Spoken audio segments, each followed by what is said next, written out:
Welcome to the Kitchen Table, a show dedicated to helping you escape diet culture, gain trust with food, honor your body, and live a brighter life. Hello, and welcome back to the Kitchen Table. I'm your host, Alicia Brown, and on today's episode, I want to talk about how you can keep small promises to yourself to build body trust. Ditching larger, ambiguous, oftentimes subconscious goals and expectations, and just setting a small promise with yourself. This will cultivate body trust. This will positively impact other areas of your life. Body trust, setting small goals, that's what we're talking about today. But before we unpack all of that, I want to ask you right now to pull out your phone and hit the subscribe button. Just type in the Kitchen Table with Alicia Brown and hit subscribe. Ding! Once you do that, you will be notified every Monday and Thursday, every time the podcast launches. Mondays, it's just you and me here at the kitchen table. And Thursdays, we have interviews lined up. And gosh, we have some bomb interviews lined up. I cannot wait for you to listen into our conversation. So thank you for hitting the subscribe button. It also gets the word out into the world, the message of intuitive eating, of embodiment, and of living bigger, bolder, and brighter lives through healing our relationships with food and with our bodies. So thank you so much for doing that. And speaking of living bigger and bolder and brighter lives, we can't do that if we often feel like failures after setting huge goals for ourselves. Oftentimes we only talk about goal setting in the new year. Well, I don't know if you knew this, but quarter one has just breezed on by. We're entering into quarter two. How are those New Year's resolutions holding out? I bet if you forgot what that New Year's resolution was, or if you never set one, or if you don't do goal setting at all, it's probably because historically your goals have been too big. And if you're anything like me, you're a super ambitious, overachiever, type A kind of person. You think you can tackle it all. And so you set huge, lofty goals and you're like, I can do that. Watch me do it. Watch me do it. And then our mind, our monkey brain goes into like a million different directions. And then we're like, oh yeah, shoot, we didn't do that thing that we said we're going to do. Gosh, am I supposed to be doing that? My life changed. Things are different.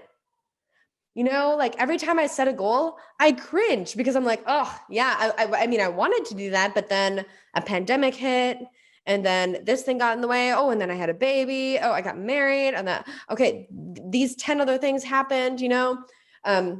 Oh, we were in a financial crisis at the time. Oh, my health wasn't great. You know, every time I've set big goals, it seems like something from the universe just says, nope, not happening. And so even with my business and with my health and in other areas of my life right now, I don't know if you can relate to kind of cringing when you think about goal setting. And I think the reason why we want to set goals is because we are ambitious, we are overachievers, and we want to get stuff done and we want to feel successful. We want to feel like we are making progress in our life. Of course we do, right? That's how we can compare ourselves from who we are today than who we are then, right? The best comparison tool is who you are versus who you were a year ago and all the progress that you've made. And so making progress is something that's like ingrained to our DNA. And when we can show ourselves that we made progress through a goal, that can be so uplifting, that can set us on fire. You know, I love that. But the same can happen in reverse. When we don't meet that goal, we can feel like failures. We can feel like we have expectations that aren't being met. We can feel like we're just completely unsupported or victimized by our situation. And so I want to do a total reframe in terms of goal setting as it relates to our health. You know, not setting a goal of weight loss, not setting a goal of drinking 8 cups of water a day. Maybe those are great goals, but for me, they just don't work. They're not sustainable, right?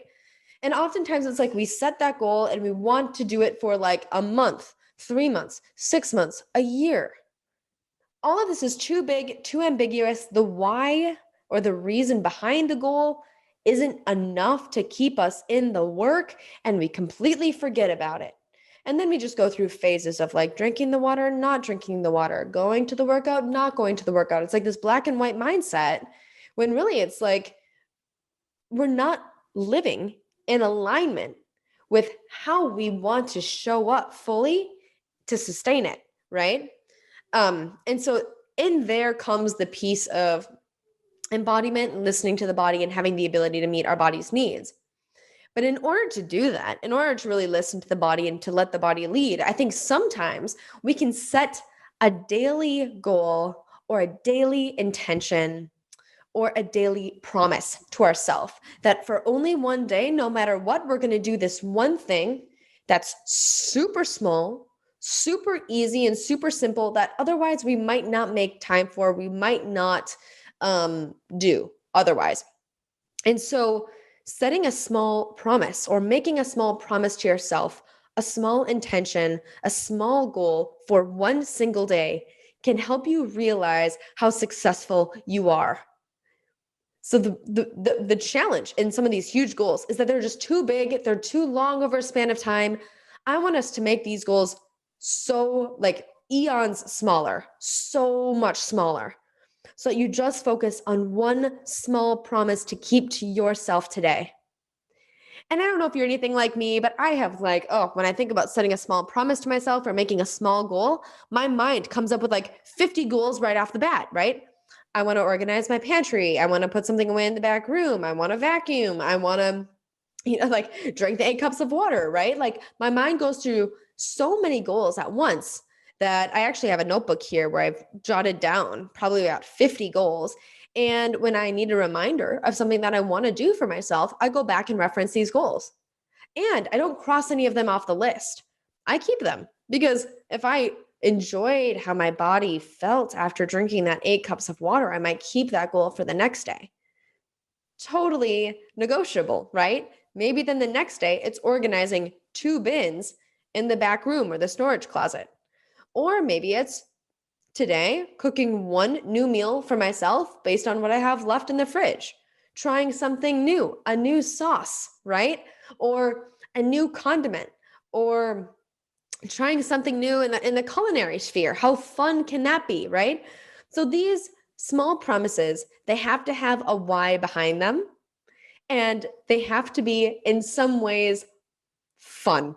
Fun to complete, fun to accomplish. Maybe it's not fun to organize that box in your storage closet, but having that be accomplished, that feels fun, that feels light, that feels uplifting.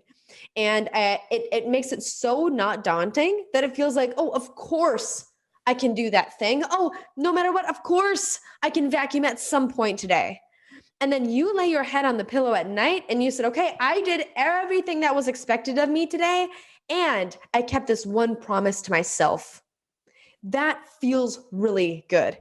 Your body then and your mental wiring, like your brain recognizes that, like, oh, yeah, it feels good to accomplish this thing, right? Oh, I did this. I feel good from doing this thing. Your brain understands that it's made progress. So it's only the correlation between setting the promise and keeping the promise all to yourself that your body, your brain understands that it can rely on you. The same thing happens with intuitive eating. The small promise that intuitive eaters consistently keep with themselves is when they're hungry, they'll eat. When they're full, they can respect that fullness. They have the option to respect that fullness, right? So it's like keeping that promise to the self of like, I'm going to honor my body with food. That's just a bunch of consistent promises that we keep to ourselves because we find the value in it. But we have to take just one super, super, super, super small step to see that there's value, right? To see that there's value and that there has been reward. And so 3 things you have to do. 3 things you have to do in order to build trust with your body through this, to begin to live a more embodied life, to feel progress, to feel like you're successful in your health life, your work life, relationships, wherever you set these goals into. It doesn't just have to be your house. It just doesn't have to be only in the way that you eat, but also in your relationships, in your work too, or beyond. You could set these small goals as long as you're able to complete it within that day. Even if the small goal is to take a couple of deep breaths before every meal or in the midst of a hard conversation with somebody, even things like that, right? Setting that intention, setting that goal, it's so powerful. So the first step is to set the promise.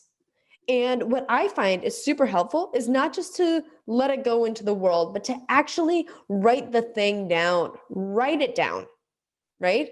Write it down. Write down that small promise that you want to keep to yourself.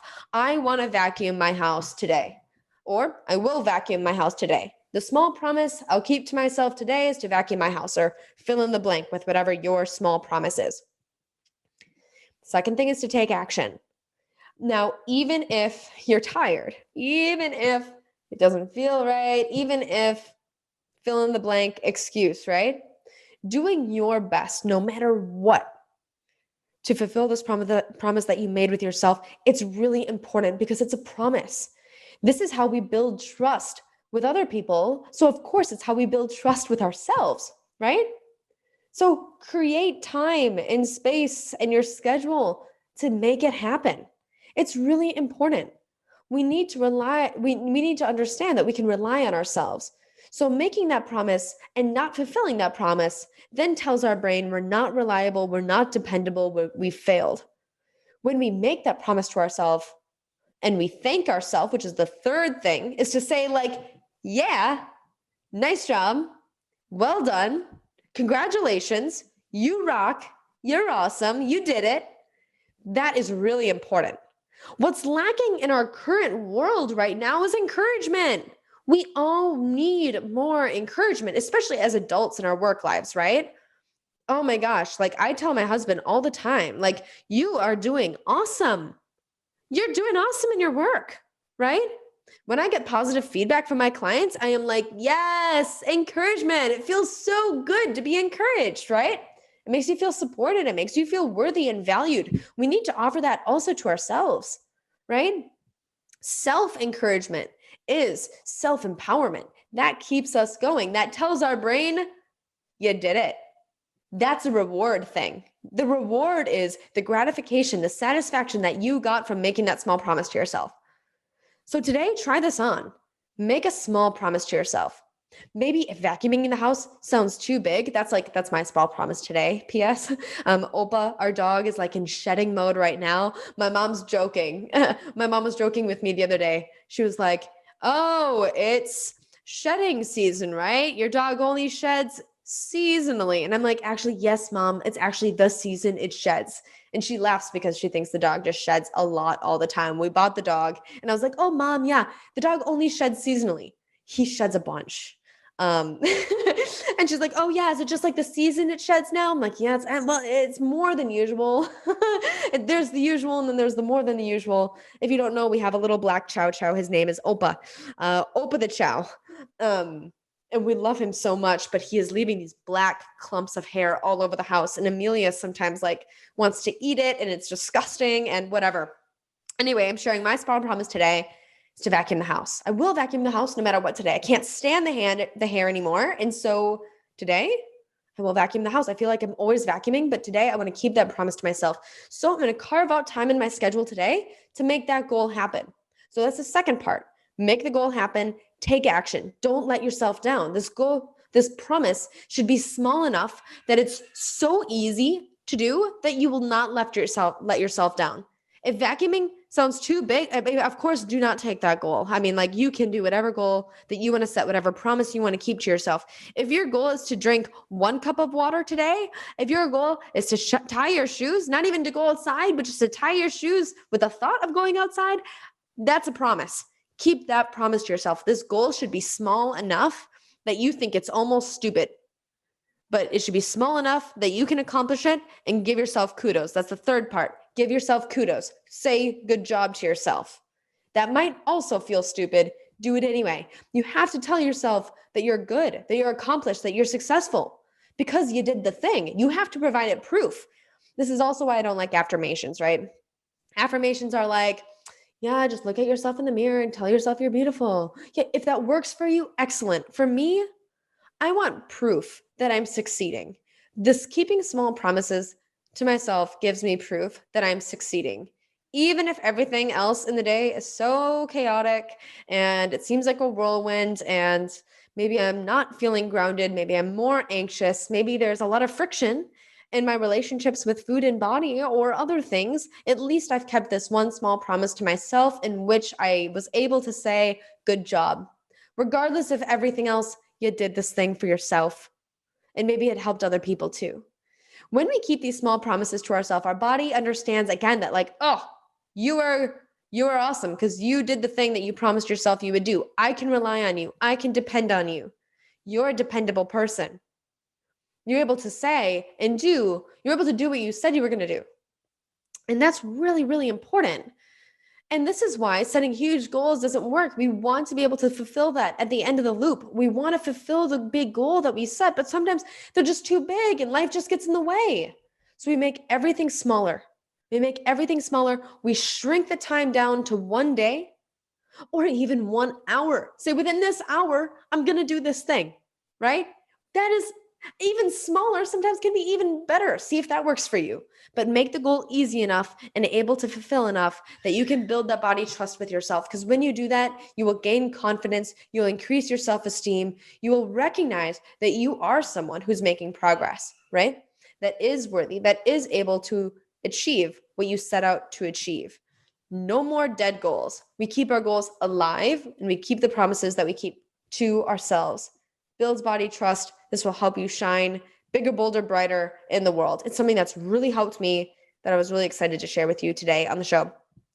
So let me know if this lands with you. You can find me on social media at aliciabrown.rdn, Alicia Brown, ALICIA Brown.RDN. You can find me there on Instagram.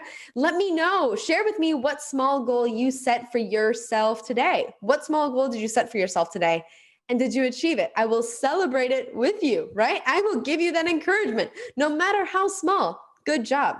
And keep doing this every day. Every day, set a small goal for yourself and do it for yourself and see how it impacts how you feel and maybe even impacts the world around you too. Thank you so much for tuning in. I hope you have a wonderful rest of the day, and I look forward to seeing you on Thursday's episode. Take care.